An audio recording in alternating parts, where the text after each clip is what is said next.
Good day, everyone. My name is Anthony Scott, and I serve as Chief for Inclusion and Belonging with Virginia Tech Student Affairs.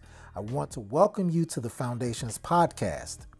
The Foundations Podcast is presented to you by Virginia Tech Student Affairs, and it's a forum for us to address topics in diversity, equity, inclusion, and belonging. These conversations can be tough to have sometimes. So Foundations is created to engage and interact directly with students, staff members, and community members, and create a space for difficult, transparent discussions, highlighting themes such as self-awareness, cultural knowledge, openness, perspective, collaboration, and more. On today's episode, we will be speaking with Closing the Gap. Without further ado, let's get into it. All right, we're joined here today by three outstanding Virginia Tech students. And what I'll do is give you all the opportunity to introduce yourself. And I want you to just give us a little information about who you are and what brought you here to Virginia Tech. So we'll start with you, Yussef.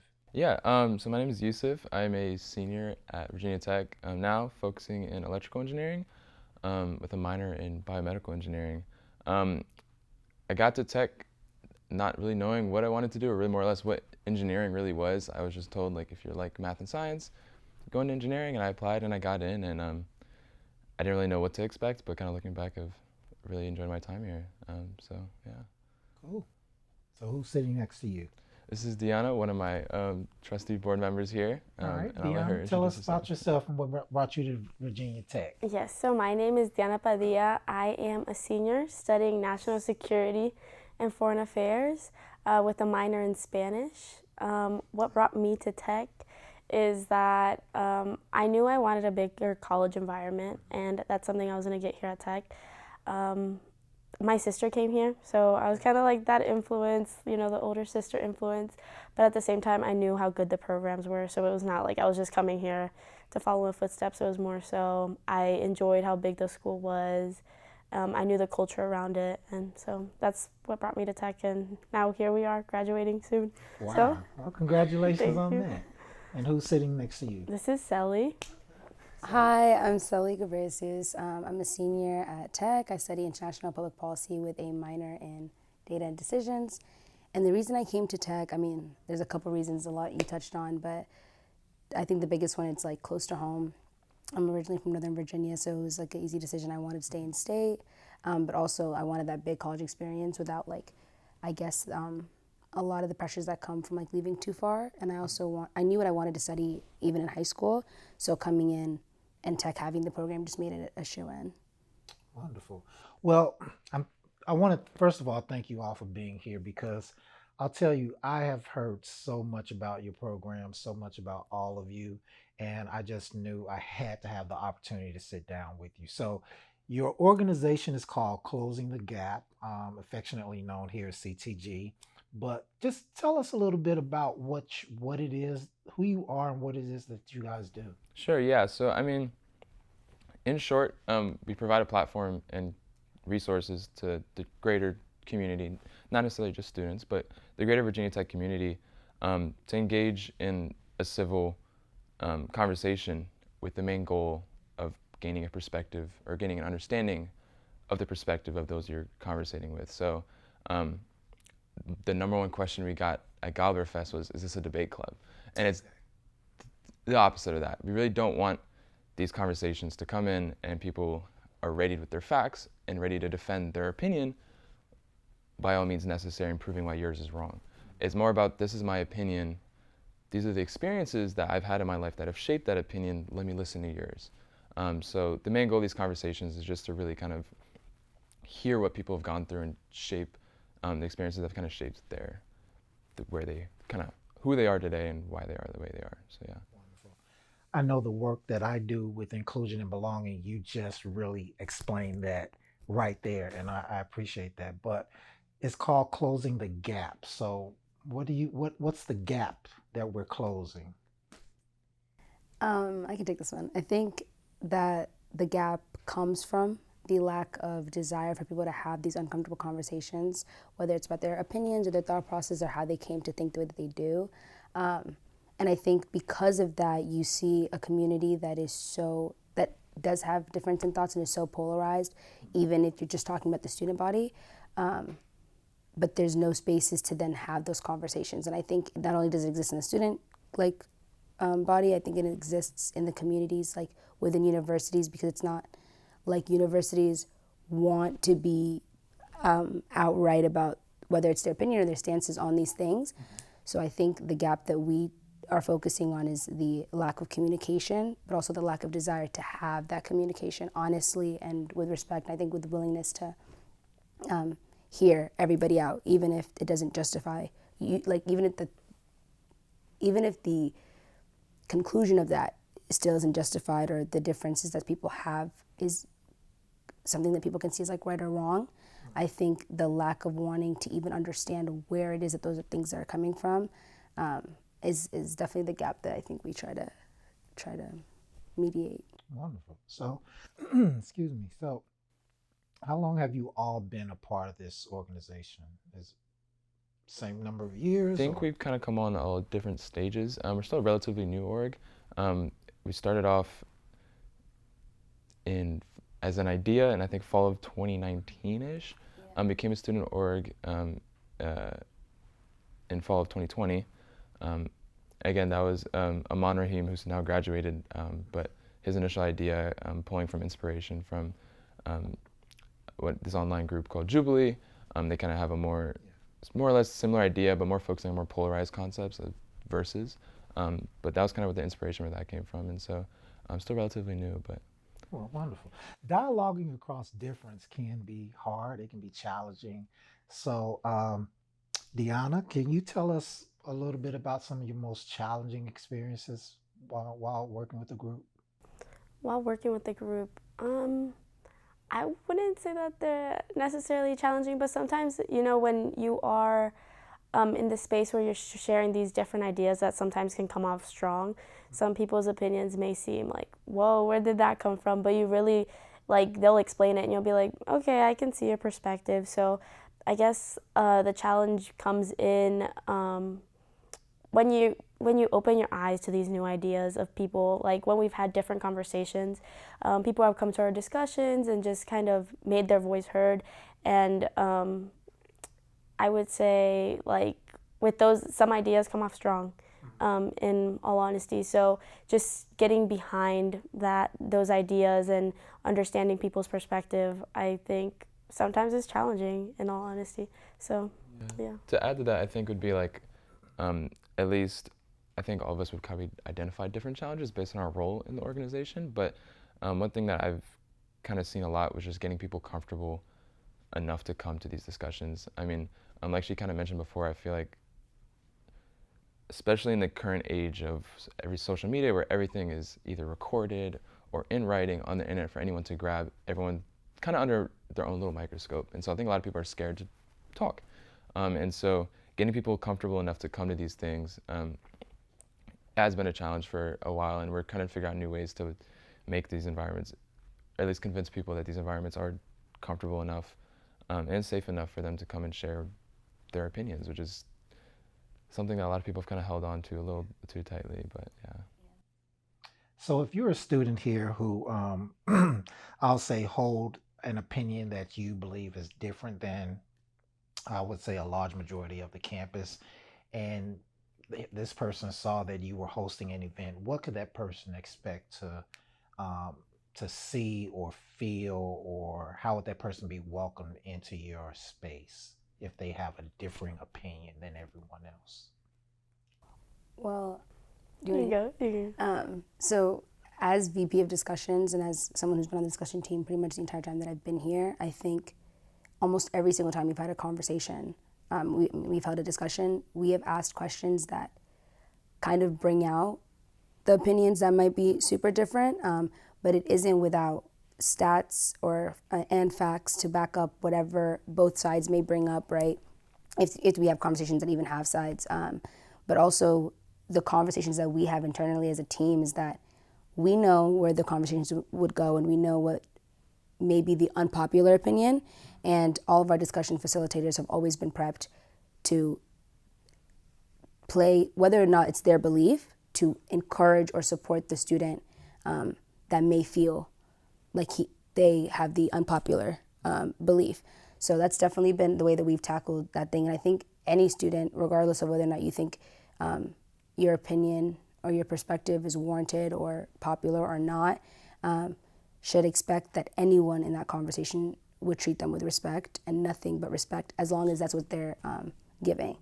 I think respect and honesty. That's good. Now we have been in challenging times, and with a new election coming up in a couple of years, I guess we expect to enter into some of those times again. But of course, all of you will be gone by then. So what are some of the issues that are on students' minds these days? For sure. I mean, I think for a bit of context on that question, it's something that we've been kind of battling as an organization, I think, about deciding topics. There's obviously always so much to talk about, and there's so many relevant, important issues and kind of just occasions going on around the world. But so many of those, I would say the vast majority of them, are just bigger than us, bigger than Virginia Tech. And so it kind of begs the question of like, okay, are a bunch of college students in a little town discussing, conversating about police reform, is it really productive? With a bunch of campus police officers to specify, but is it a really productive conversation? So a lot of people do want to talk about like the hot topics of when Roe v. Wade was passed, when gun laws were changing and things like that. So we've kind of been trying to figure out ways to still talk about relevant topics and things, relevant topics, but they're still within the reach of students that we might have actually an influence to kind of change things. So going back to your question, people have all sorts of things. From Gobbler Fest, we were trying to take interest, and people wanted to talk things from like, is a hot dog a sandwich, to fossil fuels and renewable energies and things like that. So it really is a wide range, and we kind of just have a role to figure out what is one appropriate, neutral enough, and again, still productive enough for have a conversation about. And I think, Go ahead. I was gonna say, I think that like to go off of Yussef's point, I think when you say like what do students want to talk about, I think the context is also important, because I think I would assume that a lot of people do want to talk about the hot topics that he's talking about, but there's been conversations that I've had where like, or at least that I've had amongst my friends about topics you want to talk about being a student at Tech, like being a student in general, or how we're going to show up in this world as adults, personal or not personal, that sometimes I think get overshadowed by these super hot topics. And not that, we wouldn't want Closing the Gap to, be a part of like all of those discussions and create a safe space for all of that. But I think, especially with our generation, there are so many platforms that allow you to have these conversations as hot topics, but especially with, the people that have helped advise Closing the Gap, you and our previous advisor as well, like it definitely gives us a space now more than ever in this organization's like history to really have conversations about, as a student, as a Tech student, what are you interested in, what are the topics you want to talk about, and how do we get the people that can either be a part of that conversation or can take away from that conversation, right? And have real productive conversations. Yeah. I want to I want to take the opportunity to just encourage you guys, because the work that you're doing is fabulous work. And when you talked about, Yusuf, when you talked about the impact that young people can have, you guys, believe me, you have a tremendous impact on this campus with the work that you're doing. So I want to applaud you for that and encourage you to continue going in whatever capacity you believe is needed here. But when it comes to this work that you're doing, and I truly see this work as when you talk about diversity, equity, inclusion, belonging, I see this as that type of work. So that's the way I see it. But how do you see it? Interesting. You want to take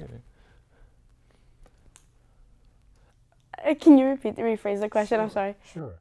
Do you see this work as, traditionally this work is housed in diversity, equity, inclusion, belonging, that type of structure. So Do you see this as you guys doing that type of work or something different? For sure. I definitely think we try to bring all of those to the table.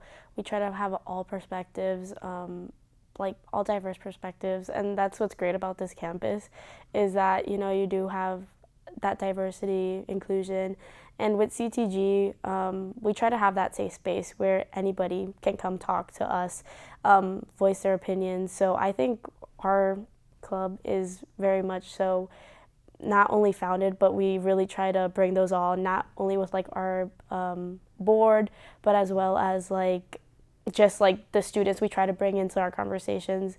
We always let everyone know everyone's welcome. Please bring your opinions.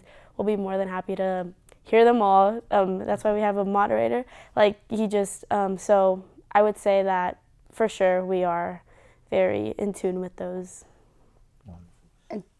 And to go off of that, I think a lot of people who may be in minority groups at Tech have definitely seen throughout their experiences where the school might be lacking. But I think I speak for everybody when I say that like we want Closing the Gap to be a space now that Tech is diversifying, to then, okay, let's host the people that are now coming in that might come from different backgrounds, and let's get something out of that, this like increase in diversity and inclusion past just the people being on this campus. Like what does it mean for a community to be diverse, and like what do you get out of that in thought and perspective and experience and all of that? I'm going to switch gears just a little bit and ask you sort of a challenging question. So, in your mind's eye, all of you are about to graduate in a few months. I'll just say a few months. Now, you're going to jump out into the workforce. How do you think this experience will benefit you going into the workforce, leaving the great Virginia Tech and going out into the world doing great things? How will this work benefit you? I think it will be quite monumental depending on how the next year goes, regardless of kind of the next couple months. I mean, admittedly, I joined this freshman year as like, oh, I just need a club on my resume. Let's join. But as you kind of get into it and you really start connecting with people, I think connecting with other people is probably one of life's beauties. Like really, like I think the interactions you get with people are just those things that just kind of sit in your head all the time. You never forget them. So as I kind of got to more in tune with CTG, I really realized how beneficial this can be. And so translating into the workforce, I think this would be a huge, huge help in anything from just getting adapted to environments quickly, because if I'm able to go into somewhere and I'm able to communicate with those people, that place becomes a lot more comfortable for me and them too. It's not just like the random stranger in the room. Anywhere from that to conflict resolution and dealing with people who have different ideas than me. I mean, like I mentioned, I'm in engineering, and there are times in the design process when person A has one idea and person B has another idea. How do we conversate through that? That's something that I definitely could see translating over to that as well. So, and I guess depending on whatever field you get into, that might vary, but I think it'll be pretty helpful, and I didn't really understand that when I initially got in, but I'm very thankful looking back on it, so yeah. Cool, thank you. So for me, my long-term goal is to get into politics. So I think with CTG, you always hear different perspectives no matter what. So you hear, it ranges. You can hear anything at CTG. So I think this is kind of sets me up to, I can hear a perspective from one side, and then, I have my own. But regardless, I respect it. I support it. Like maybe not like in my personal choices, but I'll support whatever choices you have. And I think with what I want to do in the future, it will always come back to that, always respecting, just knowing people have different opinions, especially in politics. It can vary. So I think it just kind of sets me up to know what to expect in the future, and I've enjoyed the work I've done so far. So. I mean, I think both of you guys bring up really good points, and I definitely feel the same way. If I had to add to that, I'd say I think what I'm most grateful about is that CTG has allowed me to see people when people are in a safe space, they're the most comfortable that they are talking about the topics that we bring up. And I think watching people how people are and being able to observe people as they naturally are talking about things that they are so passionate about and things that like kind of seeing the cogs turning in people and like what happens when you create a space that genuinely feels like what some people have may experience for only the first time, whether that's emotions or someone coming in and finally getting to say everything off their chest about what they believe or why they believe it. I think it's made me realize that I want to be a part of any conversation that allows people to have those safe spaces. And like I also study international public policy, and politics is definitely something that like I've considered, but now it's more about like how can I be that person that becomes almost a safe space like myself for everybody. I know one of the things I love about inclusion and belonging work is challenging myself to listen to different voices and different beliefs. And what I find is that it's not about that person. When I hear something that challenges me in some way, I ask myself, why is it challenging me? Why do I have this reaction to what that person just said? And I think overall, and also going back to what you said originally when you said this is not about debate. I think if we change our point of view about this type of work, these type of conversations, and understand that it helps me when I can listen to someone who has a different opinion, because it helps me to listen to them more. And as I say in the area that I work in, if I listen better, I can increase my empathy and create relationships across different. So as you go into this work this year, going into the fall and into the spring, what type of discussions do you think that you would be bringing people, you'll be inviting the community to take part in, to listen so they can learn about themselves? For sure. There isn't an explicit answer for that. I kind of touched upon it a little bit earlier about finding relevant topics that do kind of have everyday people have an involvement in, to some degree at least. And so, again, we're not doing these conversations for the board members, for ourselves, like we're doing it for the community. So we really do need the community input and ideas, like to kind of generate and organize these discussions from the people. So as for like specific topics, we have ideas and those come along, but we need kind of to know how popular they are, I guess, is for more or less among the people and how relevant they are. I mean, again, you kind of gravitate towards people that you're more or less like, and so the board is more or less, we all our understanding and our personalities only kind of spread so far. Yeah. And so there is going to be a circle of like, oh, this is a great idea in this little circle here. But Virginia Tech is massive. And so there's a circle over here who has absolutely no business talking about what we think is the next great idea. So so to answer your question, we don't know exactly. But again, we're going to try our best to communicate with people around other organizations and be like, okay, what do you guys think is important and applicable to Virginia Tech that we can kind of go over and discuss. So if students want to contact you and say, hey, we would like to talk about this, how would they contact you, or how would they find you to get more information about your group? How would they do that? I would say Instagram. Like if I was a student that wanted to reach out to us, I would definitely go on our Instagram, which is just Closing the Gap VT, if I'm not mistaken. _VT, yeah. _VT. I knew I was missing something. What is it again? Closing the Gap _VT. Okay. And just DM us. We see it, and like we would want nothing more than the student body to be deciding what we're talking about, because it's for them. And like as much as we learn, obviously we learn so much with every single conversation, but definitely like reach out. Anything is plausible. And even if we don't understand where you want to take it or what you mean, we will contact you through our Instagram and have conversations. Like, yeah, everyone is definitely welcome. You shouldn't shy away from communicating with any of us. Mm-hmm. And if you don't have an Instagram, Gobbler Connect works as well, Closing the Gap. But those are probably the two best ways. There's contact information on the Gobbler Connect page. So, okay. Wonderful. We're ready. We're waiting for you guys. Okay. Well, you will be contacted. So, Yussef, Dianna, and Seli, thank you very much for joining us today on Foundations, and I look forward to working with you and doing some great work here on campus with you. Thank you for having Thank us. you for your time. You're welcome.